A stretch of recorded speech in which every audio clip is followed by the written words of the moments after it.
এই যে মোবাইলটা দেখছেন, এই যে এত বড় মোবাইল, আমরা বাদুরের মতন সেলফি তুলি, তারপরে ফোন করি, সারাদিন ঘোরাঘুরি করি, দেখবেন যে খুব বেশি হলে আর 1-2 বছর পরে এই বড় মোবাইল আর থাকবে না। কানের মধ্যে একটা পিস আবিষ্কার হয়ে যাচ্ছে, মানুষজন সারাদিন কানের মধ্যে ওইটা রেখে দেবে, কেউ কেউ ঘুমোতে যাবেও ওখানেই ফোন রিসিভ হবে, ওখানেই ফোন করা হবে। আপনি চিন্তা করছেন যে পৃথিবীর বদলটা এত দূরে হচ্ছে। আমাদের ছেলেমেয়েরা অবাক হয়ে যাবে, বাবা কলকাতা থেকে দিল্লি যেতে 2.5 ঘন্টার ফ্লাইটে তোমাদের হাতে এত সময় ছিল বাবা।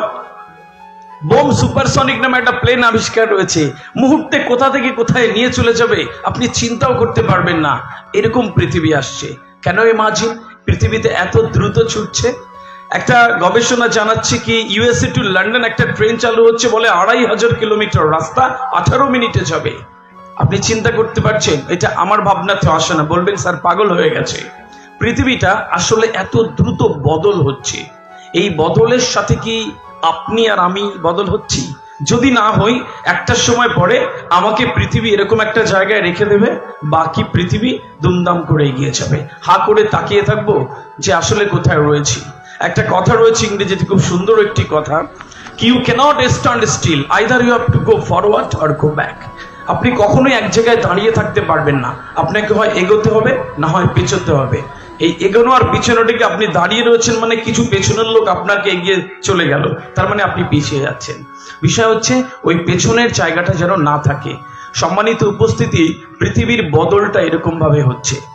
কিছুদিন পরে দেখবেন যে বড় বড় বিল্ডিং তৈরি হচ্ছে, ওই বিপিও কেপিওতে যেরাম যারা কাজ করে, একটা কম্পিউটারের একটা মাইক্রোফোন থাকে, সামনে একটা কম্পিউটার, ঠিক ওই রকম পড়াশোনা আসছে। ওই বাড়িতে বসে একটা ছেলে ওখানে ফোন করে বলবে, ma'am can you tell me where Taj Mahal is situated? ওখান থেকে বলে দেবে, oh yes I can, it is situated in Uttar Pradesh at Agra besides Yamuna river. ওখানে বসে পড়া করবে, ওখানেই কপি লিখবে, পাঠিয়ে দেবে, ঠিক হয়ে চলে আসবে। প্রাতিষ্ঠানিক এডুকেশনের জায়গাটা আস্তে আস্তে কমে যাচ্ছে। যারা এখানে বসে রয়েছে বাচ্চারা অত্যন্ত সৌভাগ্যবান, এত সুন্দর একটা পরিবেশ পেয়েছে। কারণ আপনি যদি এই মুহূর্তে কঙ্গো বলে পৃথিবীর একটি দেশের কথা ধরেন, তাহলে ঠিক এই বয়সের বাচ্চারা শুধু 2 বার খাবে বলে কয়লা খনিতে ঢুকে যায়, সারা দিন কয়লা তোলে, কোনো দিন বেরোতে পারে না। ওই কয়লা খনির মুখে চাপা পড়ে আগুনে পুড়ে মারা যায় বাচ্চারা, বেরোতে পারে না। ওদের কাছে এত সুন্দর জীবন, এটা তো স্বপ্নের মতন। আমরা যে সুন্দর জীবনটা পেয়েছি, এই সুন্দর জীবনটাকে ব্যবহার করে, এটাকে সুন্দর করে বর্ণময় করে, উপভোগ করে, ভোগ করে এগিয়ে যাওয়াই হচ্ছে সার্থকতা। এইখানটাতে আসে ভাবনা। আমার ভাবনাটা আসলে কত বড়। স্যার গ্যালিলিওর তো নাম শুনেছেন, বিজ্ঞানী গ্যালিলিও একদিন উনি কি করেছেন, উনি চার্চে গেছেন পুজো আর্চা করতে। তো দাঁড়িয়ে রয়েছেন, অনেকেই পুজো দিচ্ছেন, অনেকেই প্রার্থনা করছেন, উনি প্রার্থনা করবেন বলে দাঁড়িয়ে রয়েছেন। হঠাৎ করে পুরোহিত এসে ওই একটা বড় ঘন্টা দুলিয়ে দিল, এরকম মেরে দিল, টং টং করে দুলছে। গ্যালিলিওটা দেখতে দেখতে চিন্তা করলো যে টং টং করে দুলছে, বেশ তো। এবং উনি ভাবলেন বিষয়টা, এবং বাড়ি এসে চিন্তা করতে করতে পেন্ডুলাম ঘড়ি আবিষ্কার করে দিলেন। চিন্তা করেন একবার, তখন পেন্ডুলাম ঘড়ি, আমরা ওই দোলনাতে আমাদের সুন্দর জীবনযাপন হচ্ছে মানুষের। আইজাক নিউটনের কথা শুনে থাকবেন আপনারা, ঠিক এরকম চেয়ারে বসে রয়েছে, আর গাছ থেকে একটা আপেল পড়েছে। উনি শুধু ভাবলেন যে আপেলটা ওপরে কেন গেল না, নিচে কেন পড়লো, ব্যাস মাধ্যাকর্ষণ শক্তি আবিষ্কার করে ফেললেন। আপনারা রাইট 2 ভাইয়ের নাম শুনে থাকবেন, প্লেনে চড়ে যাচ্ছেন আকাশ পথে। তো ওনারা প্রথমে সাইকেল আবিষ্কার করলো, তারপরে খেলনা একটা, ওই যে আকাশে যেন ওড়ে একটা কিছু আবিষ্কার করলো। ওই খেলনাটা যখন ওড়াচ্ছে, আকাশের দিকে চোখ গেল, ভাবছেন যদি মানুষকে আকাশে ওড়াতে পারতাম, বা আমরা যদি আকাশে উঠতাম কেমন হতো। এই চিন্তা করতে করতে প্লেন আবিষ্কার করে ফেললেন। ওনারা ভেবেছেন চিন্তা দিয়ে, ওনারা দেখেছেন চোখ দিয়ে, ওনারা ভেবেছেন যে কিছু একটা করতে হবে, ব্যাস এই ভাবনাটা হচ্ছে সবার আগে জিনিস।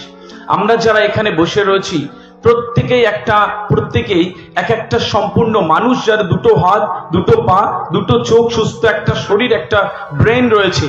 চাইলে শুধু এটুকু ব্যবহার করে কাহা সে কাহা তক যাওয়া যায়, চিন্তাই করা যায় না। অথচ প্রতিদিন সকালবেলা উঠি, খাই দাই, কিছু একটা করি আর শুয়ে পড়ি। প্রতিদিন সকালবেলা উঠি, খাই দাই, কিছু একটা করি আর শুয়ে পড়ি। এই জায়গাটা থেকে আমাদের বেরোতে হবে। সম্মানিত উপস্থিতি, পৃথিবীর প্রায় 700-800 কোটি মানুষ রয়েছে এবং প্রত্যেকের আঙুলের ছাপ আলাদা, দেখবেন আপনার আমার সবার। তার মানে আল্লাহ সুবহানাহু ওয়া তাআলা কিছু প্রত্যেকটা মানুষকে আলাদা আলাদা ভাবে সৃষ্টি করেছে একটা ক্ষমতা দিয়ে। আমরা আসলে ওই ক্ষমতাটা কখনো আইডেন্টিফাই করতে পারি না, আমরা আসলে কখনো চিন্তাই করিনি আমাকে আল্লাহ সুবহানাহু ওয়া তাআলা সুন্দর মানুষ তৈরি করেছে এবং আমি পৃথিবীতে একটা ইতিহাস করে যেতে পারি। সম্মানিত উপস্থিতি, এই ভাবনাটা মাথার মধ্যে গেঁথে নিতে হবে। কেন জানেন? কারণ জীবনের একটি সুন্দর সত্যি হচ্ছে, জীবন যখন খুশি, যেখান থেকে খুশি, যেভাবে খুশি শুরু করা যায়।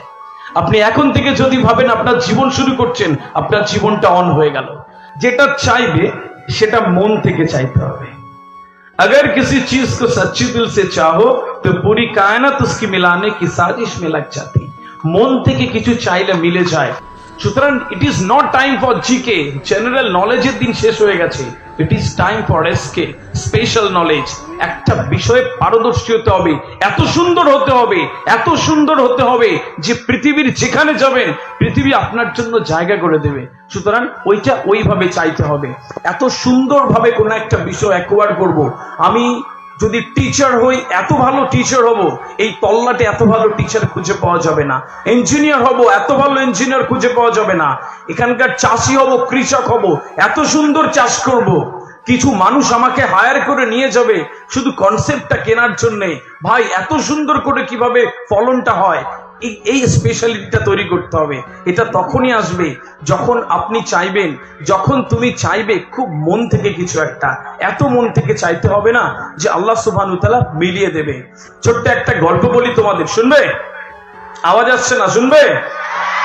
মাশাআল্লাহ। সক্রেটিসের নাম শুনে থাকবে। সক্রেটিস সেই সময়ে তার জামানাতে খুব পপুলার, খুব জনপ্রিয় একটা মানুষ ছিল। তার কাছে সবাই সব সমস্যার জন্য যেত এবং তিনি সমস্যার সমাধান করে দিতেন। দার্শনিক মানুষ ছিলেন, সময়কে বুঝতেন অনেক ভালো। তো একটি ছেলে, সে পড়াশোনা কমপ্লিট করার পরে 2-1 বছর যাওয়ার পরে সে কিছু করতে পারছে না, যেখানে চায় ফেল করে।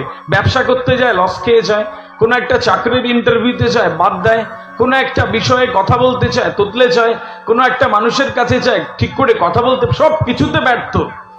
তো ভাবলো সক্রেটিসের কাছে একবার যাই, যদি আমার বলে দেন যে আমি সাকসেসটা কি করে পাবো। তো ওনার কাছে গেলেন। ওনার কাছে তখন যাওয়া খুব কষ্টকর ছিল। তো প্রতিদিন ওই তার বাড়ির সামনে গিয়ে গাছতলায় দাঁড়িয়ে থাকতেন এবং তাকে ভেতরে ঢুকতে দেওয়া হতো না। 2-4 দিন একই লোককে এক জায়গায় দাঁড়িয়ে থাকতে দেখে সক্রেটিস বলছেন, আচ্ছা কে প্রতিদিন অপেক্ষা করে? তো একজন বলছে, স্যার ও আপনার সাথে দেখা করতে চায়। ও ব্যর্থ একটা ছেলে, ও প্রতিদিন আসে, বাদ দিন। বলছে, না, আমাকে পাঠিয়ে দাও আমার কাছে। সক্রেটিসের কাছে গেল ছেলেটি, গিয়ে বলছে, কি হয়েছে বলো। তো বলছে, স্যার আমি যাই করি ব্যর্থ হই, যাই করি আমি সেখান থেকে ব্যর্থ হয়ে ফিরে আসি। কোনো কিছুই আমার ভালো লাগে না। বোনের বিয়ে দিতে হবে, বৃদ্ধ বাবা মা, আমার এখন আত্মহত্যা ছাড়া কোনো উপায় নেই স্যার। আমি কি করে সাকসেস পাবো যদি বলে দেন, তাহলে বোধহয় এই জীবনটা বেঁচে যায়। বলছো, আচ্ছা ঠিক আছে, একটা কাজ করো, কালকে সকালবেলা আমি নদীর ধারে ওই সকালবেলা হাঁটতে বেরোই, তুমি ওই সকালবেলা এসো, আমার সাথে দেখা করো। সকাল হলো, অনেক আগে সক্রেটিসে যাওয়ার আগে ছেলেটা নদীর চরে গিয়ে বসে আছে, অপেক্ষা করছে কখন আসবে। সক্রেটিস আস্তে আস্তে আস্তে আস্তে হেঁটে হেঁটে হেঁটে হেঁটে আসছে। তো তার সামনে দিয়ে যাওয়ার সময় চিনতেই পারলো না যেন। আবার ওদিক দিয়ে হেঁটে হেঁটে যখন আসছে তখনও চিনতে পারে না। ছেলেটা কিছু না বুঝে সক্রেটিসের কাছে গেল, গিয়ে বলছে, স্যার আমাকে সকালবেলা আসতে বলেছিলেন। বলছে, ও আচ্ছা তুমি এসেছো, চলো আমার সাথে হাঁটো। তো দুজন মিলে হাঁটছে। হাঁটতে হাঁটতে ছেলেটি বলছে, স্যার বলবেন বলেছিলেন কিভাবে সাকসেস আসে। বলছে, হ্যাঁ বলবো, দাঁড়াও, চলো আমার সাথে হাঁটো। আবার হেঁটে যায়, আবার হেঁটে আসে। আবার ছেলেটি বলছে যে, স্যার বলবেন বলেছিলেন কিভাবে সাকসেস আসে। বলছে, হ্যাঁ চলো। আস্তে আস্তে এবার জলের দিকে নেমে যাচ্ছে। জলে নামতে নামতে যখন হাঁটু জল হলো, তখন বলছে, স্যার কিভাবে সাকসেস আসে আপনি বলবেন বলেছিলেন। বলছে, হ্যাঁ বলছি, চলো। আর একটু যাই, বুক অব্দি জল চলে আসে। ছেলেটি বলছে, স্যার সাকসেস কিভাবে সে বলবেন বলেছিলেন। বলছে, হ্যাঁ বলছি, চলো। আরো গেল, গলা অব্দি জল চলে এলো। বলছে, স্যার বলবেন বলেছিলেন না কিভাবে সাকসেস আসে। বলছে, হ্যাঁ বলছি।